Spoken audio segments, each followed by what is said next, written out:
Hey hi Korean cheese பன் எப்படி சேர்த்துன்னு பார்க்கலாமா. இந்த பன் பார்த்தீங்கன்னா எனக்கு ஆர்டர் இருக்கு. ஸோ இப்போ சீஸ் கிரீம் ரெடி பண்ணணும். அதுக்காக ஒரு பாத்திரத்தில் 1/2 லிட்டர் அளவுக்கு பால் சேர்த்துக்கிறேன். பால் நல்லா ஒரு கொதி வந்த பிறகு 1/4 கப் அளவுக்கு ஃப்ரெஷ் கிரீம் சேர்த்துக்கிறேன். ஃப்ரெஷ் கிரீம் சேர்த்து நல்லா மிக்ஸ் பண்ணி விட்டுக்காங்க. இதில் 1.5 டீஸ்பூன் அளவுக்கு வினிகர் சேர்த்துக்கிறேன்.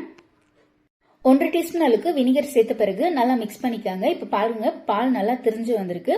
இந்த ஸ்டேஜ்ல ஸ்டவ் ஆஃப் பண்ணிட்டு ஸ்டெய்னர் வச்சு ஸ்டெயின் பண்ணிக்கிறேன். இது பன்னீர் அளவுக்கு ஸ்குவீஸ் பண்ணணும்னு அவசியம் இல்லை, தண்ணி இருந்தா போதும்.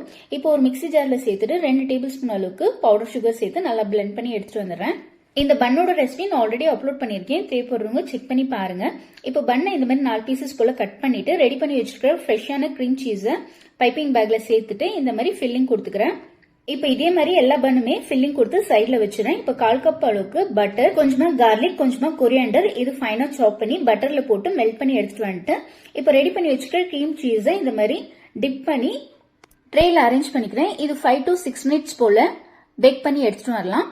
இப்போ பேக் பண்ணி எடுத்துட்டு வந்துட்டேன். சூப்பரான கொரியன் சீஸ் பன் ரெடி. இப்போ 5 பேக் பண்ணிட்டேன். இது ஒன்று இருக்கு இல்லைங்களா, அது கட் பண்ணி நாங்கள் டேஸ்ட் பண்ணோம். செம்ம சூப்பராக இருந்துச்சு. கண்டிப்பாக நீங்களும் ட்ரை பண்ணி பாருங்க. இதே மாதிரி இன்ட்ரெஸ்டிங்கான வீடியோஸ் பார்க்க மறக்காத சப்ஸ்கிரைப் பண்ணிக்கோங்க. இன்ஸ்டாகிராம்ல ஃபாலோ பண்ணிக்கோங்க. நெக்ஸ்ட் வீடியோல பார்க்கலாம்.